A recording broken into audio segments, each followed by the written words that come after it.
spectacle de la pluralité des opinions. Mirador, le grand safari de l'investigation journalistique. Aboubacar Diallo. Bien, à présent, nous allons donner la parole à nos invités qui nous ont rejoints sur ce plateau. Est-ce qu'on peut remettre les choses en l'envers?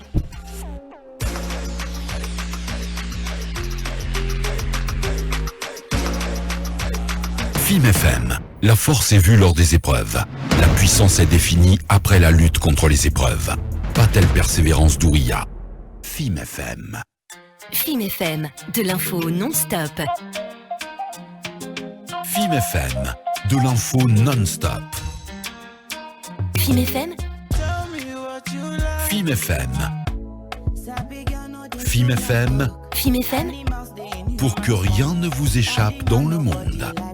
FIM FM. Mirador. Parole directe. L'interview vérité ou la fine bouche ébanie. Mirador. Ici, la parole est directe. Encore pour une vingtaine de minutes à passer ensemble. En notre compagnie, nos invités qui nous ont rejoints sur ce plateau. Maître Martin Pradel, avocat au barreau de Paris, membre du collectif des avocats des victimes dans le cadre du procès des massacres du 28 septembre. Et de l'autre côté, monsieur Alseni Sall, il est responsable de communication de l'OGDH. Tous les deux vont se prêter aux questions de Mirador avec en toile de fond cette question centrale, la soif de justice des milliers de victimes au regard de cette session, la session inaugurale de ce procès, sera-t-elle étanchée dans le respect des droits et de la dignité de toutes les parties au procès? Talibé Bari pose la question. Bonjour Maître Pradel. Bonjour. Bienvenue. Merci. Monsieur Alseni Sall, bonjour. Bonjour Aboubacar. Très bien, bienvenue. Merci de répondre à nos questions. Allez-y Talibé. Alors Monsieur Sall de l'OGDH, votre organisation s'est battue depuis la commission des massacres du 28 septembre 2009 pour que ce procès ait lieu. Et finalement, comment avez-vous vécu la journée d'hier, la journée inaugurale du procès des événements du 28 septembre? Merci. La journée d'hier a été, pour nous, c'est un moment historique. Et pour toute la Guinée d'abord, parce qu'il faut le souligner, ce qui s'est passé le 28 septembre 2009, ça a indigné au-delà de la Guinée. Donc c'est la Guinée qui avait son image à revoir. Donc c'est aussi un moment historique pour toutes les victimes du 28 septembre. Ouais. Car comme vous le savez, ça fait 13 ans, la FIDH, le GDA, c'est l'AVIPA, travaille aux côtés des victimes pour obtenir justice. Ça n'a pas été facile, il y a eu tellement de promesses qui ont été tenues. Et finalement, en tout cas, on arrive à une étape importante pour nous. L'ouverture de ce procès, c'est un moment important.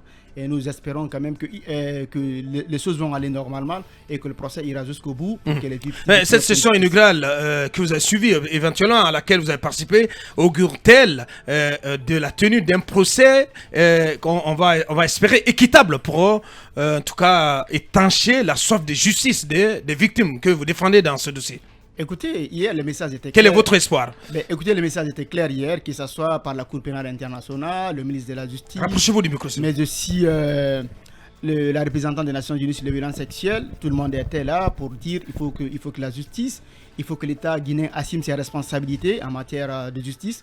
Donc, concernant les aspects techniques de l'ouverture du procès, ça, je vais laisser la parole à Maître Martin Pradel, c'est lui qui pourrait nous dire davantage. Bien. Est-ce qu'ils sont satisfaits? Alors, la parole à vous, Maître Pradel. Avant de répondre, avant de réagir aux propos de, est-ce qu'il faut appeler ça accusation, aux accusations de Maître Pépé Antoine Lama, qui est l'un des avocats de Moussa Dadis Camara, avec quel sentiment vous êtes sorti de cette session, de cette première audience dans le cadre de ce procès hier? Alors, en fait, les choses sont pour nous assez claires. Depuis 13 ans, alors à titre personnel, depuis bientôt 13 ans que nous sommes impliqués dans cette procédure, ces plaintes, l'instruction qui a été extrêmement longue. Ce que nous avons demandé depuis le départ, c'est l'application de la loi guinéenne dans toute sa plénitude et dans toute sa sévérité, mais dans toute sa plénitude. Ça veut dire que les hommes qui sont mis en cause ont des droits, comme d'ailleurs les victimes ont des droits. Et donc nous voulons que ces droits s'appliquent. Je n'ai pas encore rencontré la victime qui viendrait dire « Moi, je veux un procès arbitraire. Moi, je veux un procès escamoté. Moi, je veux un procès expéditif. » Aucune victime ne dit ça. Ouais. Donc, quand nous nous sommes levés hier pour dire qu'il n'était effectivement pas normal que la défense n'ait pas eu les pièces de la procédure 24 heures avant l'audience, eh bien, nous étions dans notre rôle. Nous voulons que la défense s'exerce. Et donc, quand nous comprenons les choses, hier ont été simplement notifiés aux différents accusés les charges qui pèsent contre eux. Franchement, ce sont des charges qu'ils connaissent. Ils ont tous été inculpés, ils ont tous rencontré les juges. Il leur a été notifié, il y a bientôt des années, que ces personnes étaient effectivement suspectées des crimes les plus graves. Ils ne les ont pas découverts hier, mais pour la forme, il fallait les leur répéter. Donc, on leur a répété les charges, on leur a répété ce qu'il y avait dans l'acte d'accusation, et personne, disons-le, personne n'est tombé de sa chaise. Donc, alors, que répondez-vous à Maître Pépé Antoine qui dit que vous semblez ne pas faire du cas général Sekouba Konaté, qui était ministre de la Défense à l'époque de la commission de ces atrocités, vous semblez ne pas insister sur son cas, et il a même l'impression, le sentiment que vous semblez même couvrir le général Sekouba Konaté. Bon, vous c'est la FIDH. Oui, bien entendu. Alors, je vous le dis, moi, c'est la FIDH, l'OGDH et la VIPA, et 700 victimes. Donc, les hommes et les femmes qui ont été victimes, je les regarde les yeux dans les yeux, et ce sont eux mes clients. Je veux bien qu'on dise que c'est la FIDH, oui, c'est la FIDH, mais c'est aussi des hommes et des femmes parfois violées à l'arme blanche, il faut le dire, et donc, moi, je ne veux pas de diversion sur ce sujet. Hein. Les questions qui ont été posées sur les implications, nous les avons toutes posées, et pas seulement hier ou maintenant à votre antenne, depuis 13 ans. Nous demandons que tous les responsables soient mis en cause. Nous avons demandé nous avons formulé y compris des demandes d'actes, y compris toute la hiérarchie militaire. Et il faut le dire, ça a été très, très, très difficile. Ça n'a pas été simple. Nous avons voulu aller au bout. Et aujourd'hui, il y a des mises en cause qui ont été mises en place. Mais je vais vous dire, les choses sont aussi très claires. Si la défense de Moussa Dadis Camara, si mon confrère Pépé Antoine Lama estime qu'il faut mettre en cause le général Sekouba Konaté, il peut le demander. Il peut demander et faire citer Sekouba Konaté en qualité de témoin, et si les déclarations de Sekouba Konaté devant la cour montrent qu'il est responsable de quelque chose, eh bien à ce moment-là, il demandera un supplément d'information, il soutiendra publiquement qu'il estime que Sekouba Konaté est responsable de quelque chose devant Sekouba Konaté. Vous savez, ces hommes sont présumés innocents. Ouais. Vous ne me ferez pas dire à votre antenne qu'ils n'ont pas de droit, qu'ils sont coupables avant d'avoir été jugés. Nous voulons un procès de qualité. Ouais. Nous ne voulons pas un procès équitable. Ouais. Un procès de qualité dans lequel le débat est serein, etc. Moi, je viens à votre antenne parce que je pense qu'il faut informer le public. Ouais. Mais ce n'est pas à votre antenne que nous ferons le procès. Quand il y aura des besoins de mettre en cause, demandez, je le dis aux journalistes avec tout le respect que je lui dois, demandez à celui qui vous dit il faudrait faire des mises en cause, avez-vous demandé ces mises en cause? Parce qu'à ma connaissance, la défense des accusés n'a jamais demandé ce genre de mise en cause devant les juges d'instruction. Donc, si vous voulez, il y a quelque chose d'un petit peu surfait qui relève de la polémique, qui, disons-le, est de bonne guerre, nous le prenons avec bonne humeur, mais il y a ici quelque chose qui, pour nous, est un peu décalé. Nous avons rendez-vous mardi prochain devant la Cour. Ouais. Des moyens vont être mis en œuvre. Le procès, nous le souhaitons, prendra tout son temps parce que nous voulons des débats sereins. Et dans le cadre de ces débats, bien entendu, la défense pourra dire ce qu'elle entend. Très bien. Oui, la suite avec vous, Koumba Diallo, avant Mohamed Kaba. Maître, je vous ai entendu dire que les pièces devraient être communiquées 24 heures. Donc, je vais poser une question sur une des pièces, mais je ne vous en voudrais pas si vous ne l'avez pas encore. Sur cette pièce intitulée « Sur la détention illégale de matériel de guerre de première catégorie et complicité », on peut voir que Moussa Dadis Camara, Sambarou Diamankan, Sekouba Konaté et Claude Pivi ont, en pleine connaissance des causes, donné des instructions pour la distribution de ces armes. Avez-vous pris connaissance de cette pièce? Alors, je vais vous dire, il y a une règle de procédure pénale qui est que les débats sont oraux. Ce que vous avez lu à l'instant, c'est un acte qui est un acte de procédure, qui est le dernier acte de la procédure, c'est ce qu'on appelle l'acte d'accusation. Et c'est la synthèse de ce qu'il y a dans le dossier aux yeux des juges. Depuis 13 ans, nous avons accès à la procédure. La procédure est orale et donc, au moment des débats, vont être présentés les moyens de l'accusation. Ce que disent les juges dans ce document, c'est qu'à leurs yeux, il y a suffisamment d'éléments pour penser que des instructions ont été données. Moi, je ne veux pas anticiper sur les débats et vous dire un tel a dit ça, un tel a dit ça, un tel a dit ça. Pour que les juges aient écrit ça, il faut qu'il y ait eu des témoignages en ce sens. Les avocats de la défense, même s'ils n'ont pas pris connaissance des éléments de la procédure, le savent parce qu'il y a, dans les médias notamment, un certain nombre de personnes qui se sont exprimées pour dire qu'il y avait effectivement eu des instructions. Faisons confiance aux juges d'instruction. S'ils l'ont écrit, c'est qu'il y a des éléments dans la procédure. Et s'ils l'ont écrit et que ce n'est pas vrai, alors peut-être il faudra reconsidérer cette affirmation. Mais, si vous voulez, moi je le dis parce que c'est ma conviction d'homme et d'avocat, si les juges l'ont dit, c'est que les preuves vont être présentées au procès, et la cour, ou plutôt le tribunal, décidera en conscience si cette accusation est effectivement correspondante à la réalité. Alors, ma dernière préoccupation... Et j'ai juste un point sur cette question-là. L'avocat que je suis est parfaitement serein. D'accord. Très bien. Ma dernière préoccupation, maître, il y a eu assez de débats sur l'article 252 du Code de procédure pénale guinéen qui veille que les prisonniers, les accusés qui n'étaient pas en prison se constituent prisonniers à la veille de l'ouverture de l'audience. Il y a assez d'interprétations. Vous, quelle est votre lecture de cet article-là? Parce que l'incarcération une fois encore, on note qu'on n'est pas au tribunal, mais pour l'éducation de la population, est-ce que votre argumentaire pourrait être partagé pour que ça puisse bien donner de bonnes lectures à ceux qui nous écoutent? Parce que les avocats de Dadis jugent son incarcération illégale, estiment que son incarcération est illégale. Très bien. Je l'entends et c'est, disons-le, de bonne guerre que la défense le dise. Voilà. Mais il y a une considération que chaque Guinéenne et chaque Guinéen comprend parfaitement, et je pense que ceux qui sont dans la salle le comprennent aussi parfaitement. Il y a dans cette affaire des personnes qui ont été arrêtées il y a 13 ans. Depuis 13 ans, ces personnes sont en détention provisoire à la maison centrale de Conakry, pour le plus souvent. Aucun haut responsable n'a été détenu provisoirement. Aucun. Regardez, est-ce qu'il n'y a pas ici un deux poids et deux mesures ? La loi dit que celui qui est accusé doit se constituer prisonnier à la veille de l'audience. Est-ce que cette incarcération est arbitraire? Est-ce qu'elle est illégale? Est-ce qu'elle n'est pas prévue par la loi? Elle est prévue par la loi puisque précisément, on le dit, il y a un texte. Donc maintenant, on est dans le procès. L'audience a été suspendue pour quelques jours à la demande de la défense. De la défense. Nous n'avons pas d'opposition. Et maintenant, on nous dit, le fait qu'il soit en détention, c'est une détention arbitraire. Avez-vous entendu hier les avocats de la défense demander la libération de leurs clients? Moi, je n'ai pas entendu.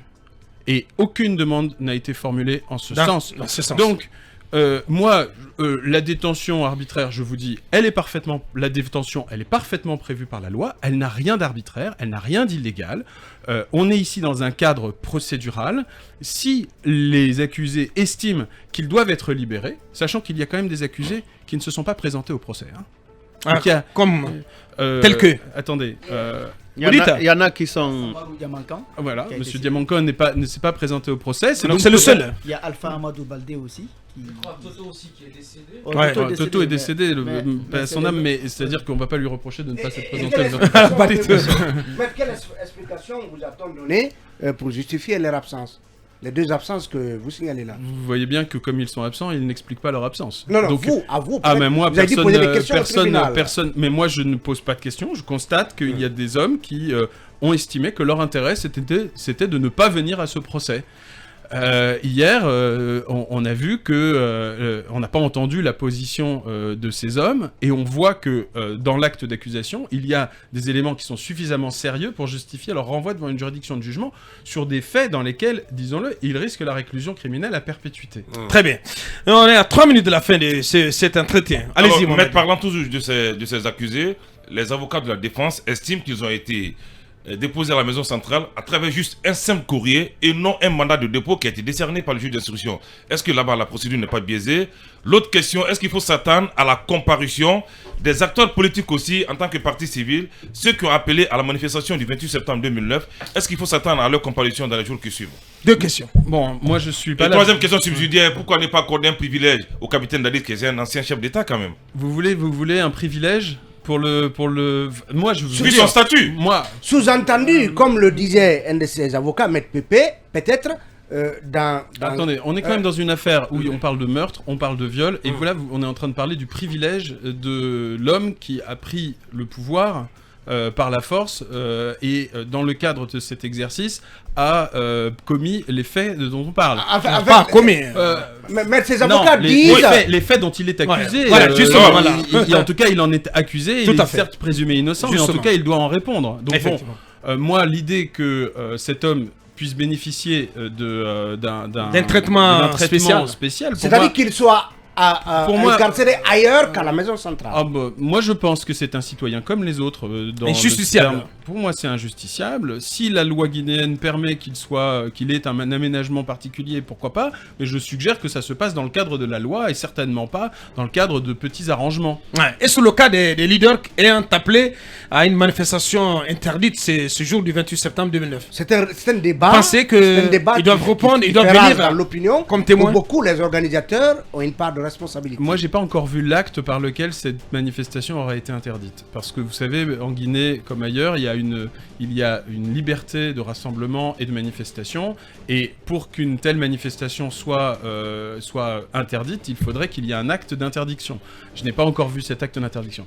On sait et on comprend dans le dossier, mais je voudrais pas trop anticiper sur le fond, qu'effectivement, le chef de l'État de l'époque aurait voulu faire interdire cette manifestation et aurait demandé à ce que celle-ci soit réprimée dans l'hypothèse où elle se tiendrait.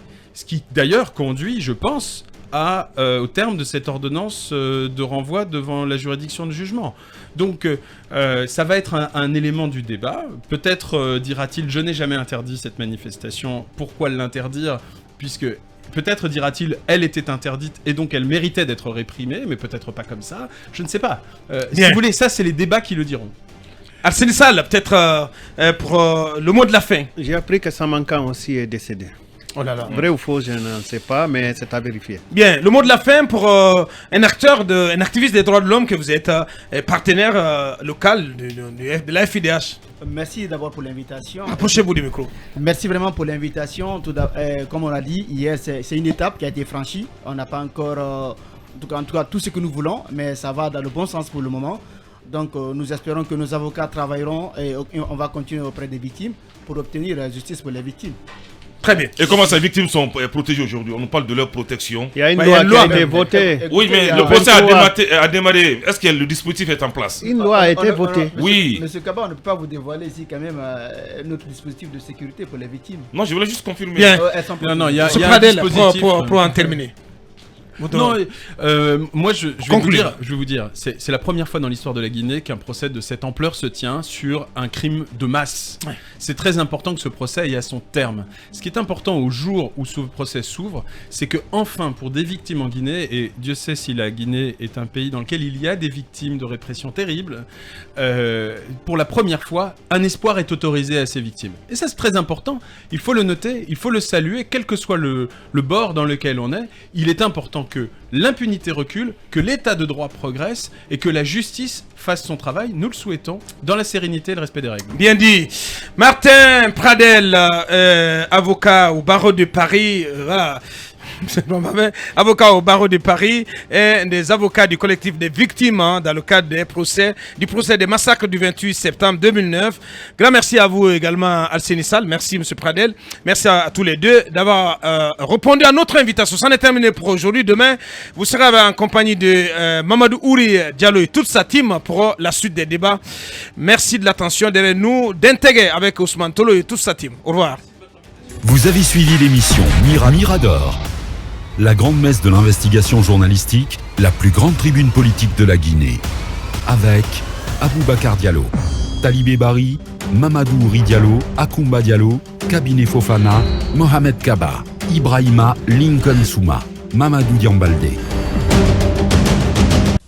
Soirée Club Hotel et Guinée Events Live présente pour la première fois en Guinée 2 octobre Yama VIP, les 1er et 2 octobre à Yorokogia. Une fête VIP pour les personnalités publiques et les stars, entre luxe et confort, accueil chaleureux et sécurité, ambiance et divertissement. Au programme, brunch, piscine party, concert live, stand-up, animation DJ et un grand gâteau d'anniversaire pour 48 heures de show. En guest, Lama Sidibé, les espoirs de Coronti, Diamono la Benjamin, Straker, Tchernomamou